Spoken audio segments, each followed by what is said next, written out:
Card number 10, if you want to call it that. I think actually there's about 19 cards here, and I might have one or two more on the way. But guess what? It's my countdown, so I'm going to make the rules here. Card number 10 is this 2017-2018 Flawless Jumbo Patch of Rick Smits. And you can see here I have, all the different parallels here. I don't have all of them, actually, but between all of the parallels, I think there's 25, 15, 10, 5, and 1. So my quick math, if it's correct, there are 56 of these total. So I've got 19 or 20 of them.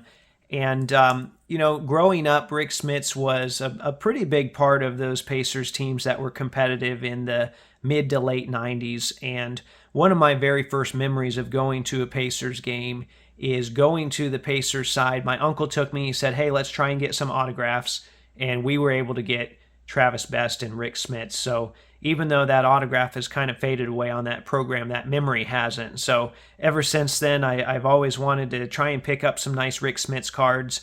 Being a patch guy, I never anticipated that Panini would actually get a hold of a Smits jersey and make jumbo patches. And they got a hold of a white home jersey around 2014 and made some flawless patches, but they were the dual patches with the smaller pieces. And then 2017 came out and it had these giant pieces. And I was, obsessed with hunting down as many of these as I could. Although I did let some of them go early on, I didn't decide that I was going to hoard them right at the start. I kind of wish I had, but you know what? You can't be greedy. You can't have it all. But I do enjoy getting them whenever I do see them. And I even matched it up to the jersey that Panini bought online, because you can see at the part of the S here and some of the other letters here, you can see there's I don't know if it's blood or what it is. It looks red, whatever it was, but that matches up with the jersey that they bought online. And this is to kind of show the people out there that say, hey, it makes much more sense to buy a game-worn jersey. Yeah, you know what? Panini bought this jersey for like $500. And if you do the math here, 19 patches, I'm not going to tell you what the average cost of these was, but I will say it's been more than $500. But the truth of the matter is, I don't collect signed jerseys. I don't collect full jerseys. I don't like them. They're bulky. I'm a card collector. So yes, I am going to spend more on this. So you can't always look at things in terms of economics, because I'm sure there are things that you buy out there too. Like, do you buy gum at the convenience store? Okay, well, you should have bought the bigger pack at Walmart. Not everything is going to be perfectly ideal when it comes to purchasing. We all have preferences for how we buy. So just keep that in mind. Don't tell people how to collect. Collect what you like. I really like these Rick Smits jumbo patches. If you can't tell, if you see more of them, please let me know. I'm still trying to track them down. And that's why collectively, these are card number 10. Number 9 on my list is this 2000-2001 Topps Chrome Final Piece Prime Relic of Reggie Miller, numbered to 25. And I'll show you the hand numbering there on the back. This one's 15 out of 25. And those of you that know my collection will know that this checks off multiple boxes for me. Number 1, I collect rare Pacers patches. So this is one that you're definitely not going to see very often. And then number 2, I collect NBA Finals relics regardless of the team. So yes, it just so happens to be a Pacers card as well. And then I guess after this card was, after I acquired this, Reggie Miller was named to the top 75. So it fits that portion of the PC as well. And I feel very fortunate to own this card. Not only that, I feel very fortunate that this card was even manufactured, because Finals relics, even though they were becoming more of a regular thing at this time, this was the first year that included a Prime Finals relic set. And actually, there were 3 versions of this card. The regular Topps 2000-2001 Topps had the non-chromium version, which was also called Final Piece, uses this same design, but it had the regular jersey relics. That was only in Series 2. And then Topps Chrome had this version numbered to 25 and also a refractor version numbered to 10. And I do not own the refractor version. Would love to track that down at some point. But as I mentioned, this was a Prime Finals relic set, and there wasn't another Prime Finals relic set until 2006. So the odds that they only made one Prime relic set in that time frame for NBA Finals cards, and then also that it was the only year my team made the NBA Finals, those are some pretty slim odds. So like I said, I feel very fortunate that this card was made, and also very happy to house it in my PC today. So that's card number 9. Card number 8 is this 2013-2014 Immaculate Jumbo Numbers patch of Elgin Baylor, numbered, as you can see here, 2 out of 4. And obviously Elgin Baylor is someone that I wasn't able to watch in person. In fact, I never even met him after his career was over either. But from everything I've read and everyone I've talked to, it seems like his career is vastly underrated. And then I read his autobiography, which made me appreciate him even more. It didn't matter that he was one of the best basketball players on the planet. Everything was still segregated when he played. And it wasn't an easy world, and it wasn't a fair world that he had to navigate back in the late 50s and in the 60s. And, even though that was going on in his home country, he still served the United States in the Army Reserves during his career and spent the entirety of the 61-62 season flying to whatever Lakers games he was allowed to play on weekends.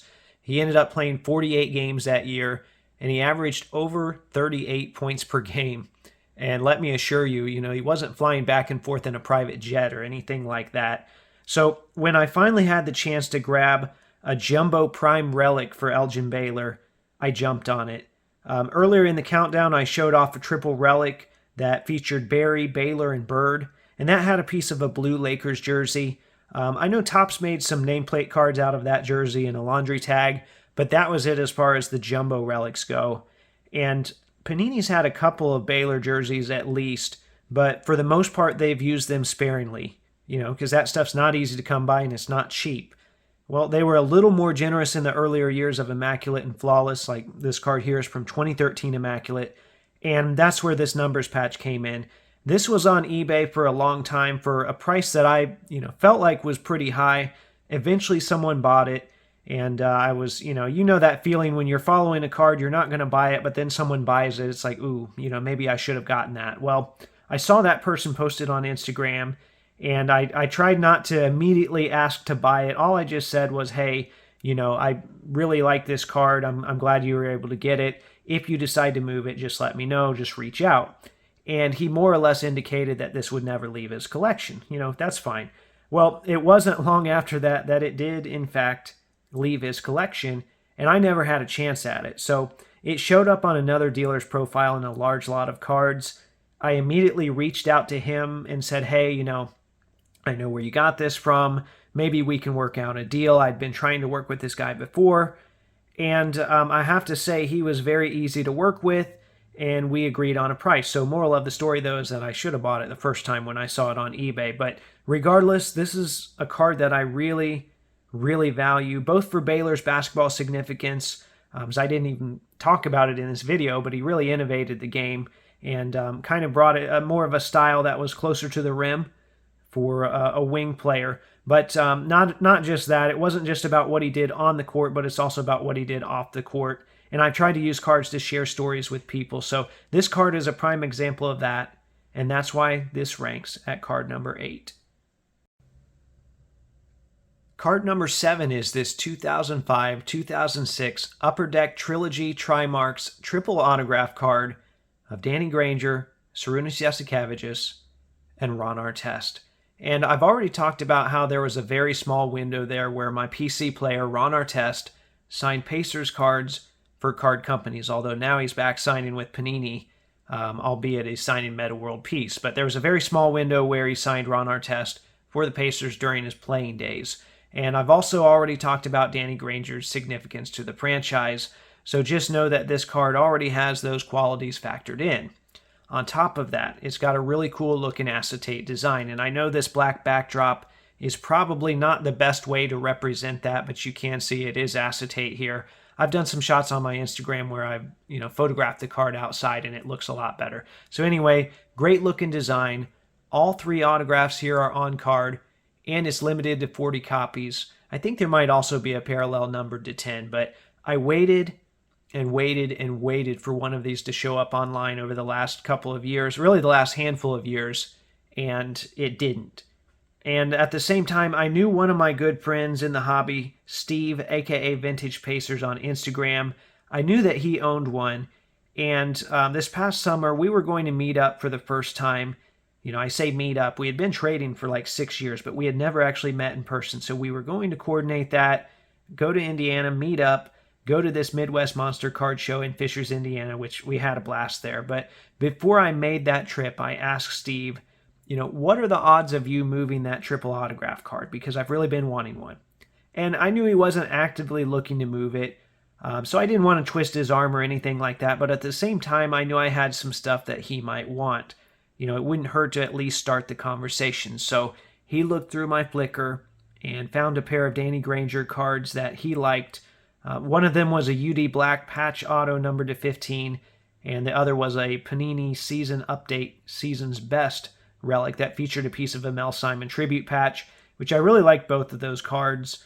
And even the second one, I had 2 copies of it, but I was kind of trying to hoard them. I have a tendency to do that, as you've seen here.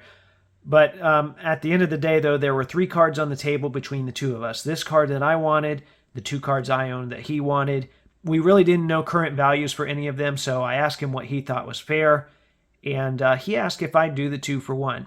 And I tried not to overthink it. It came down to, do I really want this triple auto? Yes. Am I okay parting with these other 2 cards, knowing they're going to a good friend in the process? Yes. So I agreed to the deal. And now that I have the card in hand and I've owned it for a little while now, I'm really happy we could make it happen. So that is why this is card number 7. Number 6 is this 2004-2005 Upper Deck Ultimate Premium Patches Jumbo Patch card of Reggie Miller, numbered 65 out of 75. And I've talked about this set already. I think the Jermaine O'Neal was number 47 on my countdown, but it was a lot harder and it took me a lot longer to obtain this Reggie Miller. And interesting story with this particular copy here. I tried to acquire this several times. So I knew somebody who owned this exact copy, and I had a football card that he was after, and we were trying to come up with a trade, and we just couldn't come to an equal amount. So that trade kind of fell through. He had the card listed on eBay for what I thought was a really high amount, and I just let it sit. And eventually it got taken down because I think he sold it locally. So fast forward, I don't know, a year or so, maybe less than that, I'm at the 2021 National, and I see this exact card, and I realize it's the one, the patch copy that I had been trying to trade for. And the price was high. And there was a thought in my mind, I am not leaving this booth without this card, so I'm going to make this work somehow.